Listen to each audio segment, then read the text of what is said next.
afternoon. This is actually Friday. Not a normal day I would be making a video, but since I haven't made one in about 2 or 3 weeks, I thought it was time that I did something. We've been kind of hectic around the Foreman household because we have now gotten hospice care for Frida. She is totally unable to do anything much for herself at all, and when we'd have to take her to the doctor's office and things like that, it was so difficult. So our primary care physician made arrangements to get us hospice care here. So we have a worker comes in 3 times a week, and they bathe her, fix her hair, fix her nails, do all those sorts of things. And then we have a nurse that comes in once a week to check on her, and then a general health care worker and representative for the hospice company who comes in 1 day a week. So she's getting excellent care now, and it has been such a godsend to us. Tina and Ethel still work for us. Ethel comes in of an evening and fixes our dinner and gets her ready for bedtime. And Tina comes in, does shopping and things like that, and our daughter has taken over a lot of the extra things, and she's doing a lot of things for us too now. So it's relieved me of a lot of pressure. But I decided to do a video on my latest purchase, which is a coffee maker. Now, we've used Mr. Coffee we were using it when we lived in Oklahoma, which is now 11 years ago. And they were all right. They've been replaced 4 or 5, 6 times by warranty and stuff like that, but the last one I noticed that the warranty had dropped from 2 years to 6 months. So it's still working, but I had been thinking about, since I drink about 1 cup a day. Frida doesn't always want coffee, and so that thing would make 6 to 10 cups. It was a waste. And I'd been, ever since we spent 4 or 5 days in a hotel when we had the cold snap and the power outage back in February, they had a single cup coffee maker there in the hotel.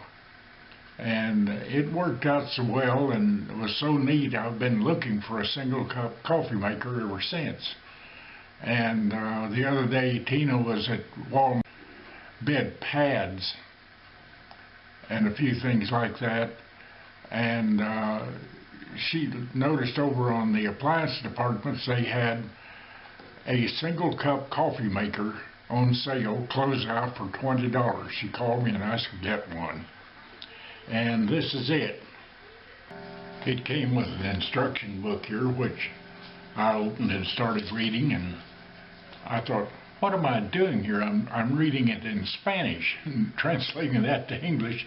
So I turned the book over, and there it is, of course, English on the other side. And believe it or not, it's written in readable English, not Chinese translated to English, and some of the funny things that you find in those. And it's quite straightforward, and good pictures and everything like that. And the coffee maker, I'll pan down here.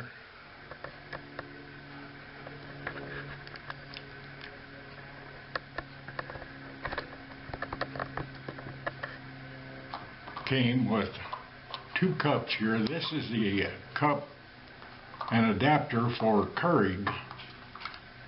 Put the Keurig cartridge in there. This goes in, it goes in it, and it'll make it using the Keurig coffee, or you can use this one.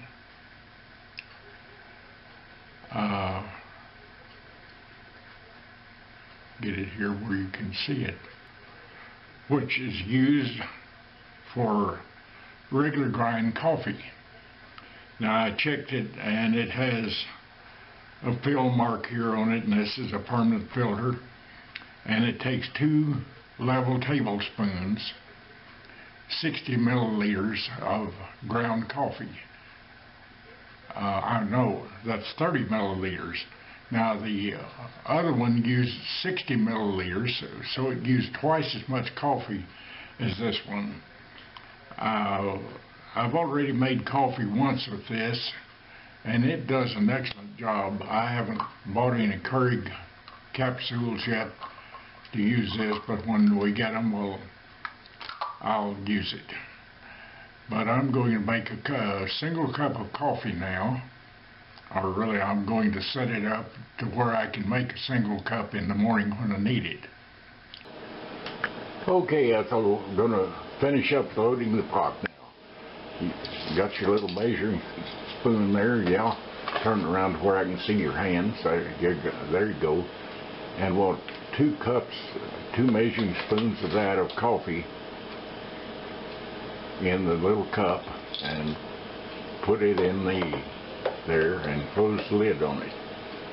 Now you got a cup of water there, pour it in behind it,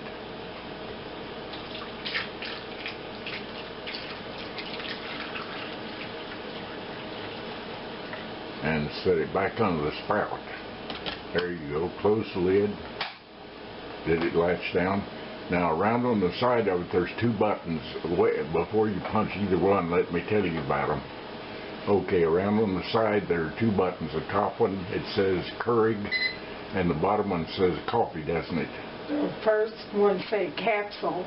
Okay, that's in case you have the little teacups. Now the bottom second one say ground. Okay, push the bottom one. Did it light? Yes. Okay. It's blinking. Okay, it's blinking, so in 1 minute we'll have a cup of coffee. And that's all there is to it on that.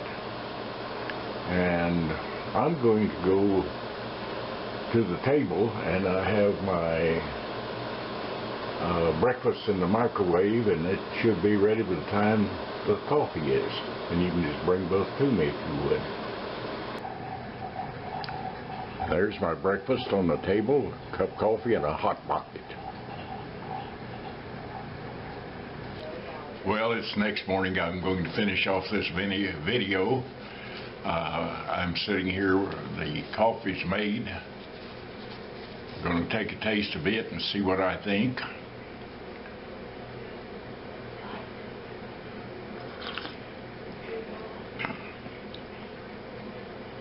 Well, hey, golly, that is good coffee. And I'm sitting here with it in my hot pocket. I didn't have time while making the coffee to make a video on cooking anything, so I just grabbed a hot pocket out of the freezer, threw it in the microwave, and here it is.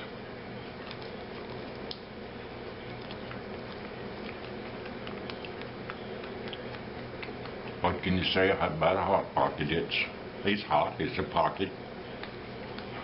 This one's ham and cheese. It's pretty good for a quick, easy breakfast.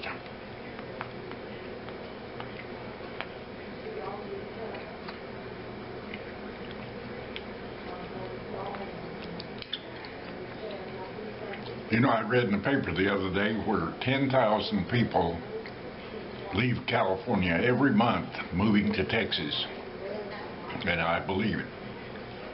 You see more California license tags around here where I live than you do Texas tags, nearly.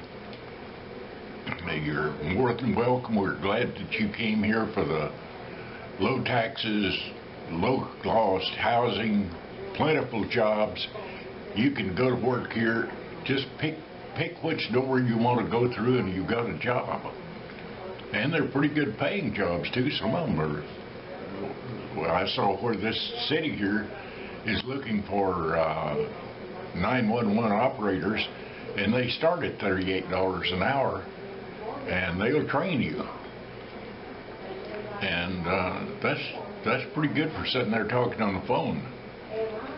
And Most anybody can do that if they can type and talk on the phone. Will take relatively simple training. They can get jobs here. I also see where the Dallas Police Department are 400 people understaffed. Of course, that's Dallas, but I'm not going to go any further with Dallas, except to say, I don't know, but it seems like any town beginning with the letter D is in trouble. Detroit, Dearborn, Dubuque, Decorah, Dallas. They're all in trouble. They all have the same kind of government. They stress more on social problems as they do real problems, and that's what got them in trouble. Now, I see where 10,000 people are moving from California to Texas for the good jobs and all of that. Just remember this sign. This sign shows the kind of signs that you find in Texas.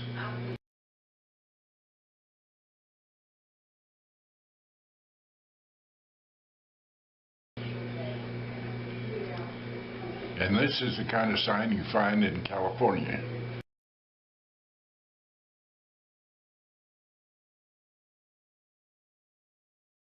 And remember, you get what you vote for.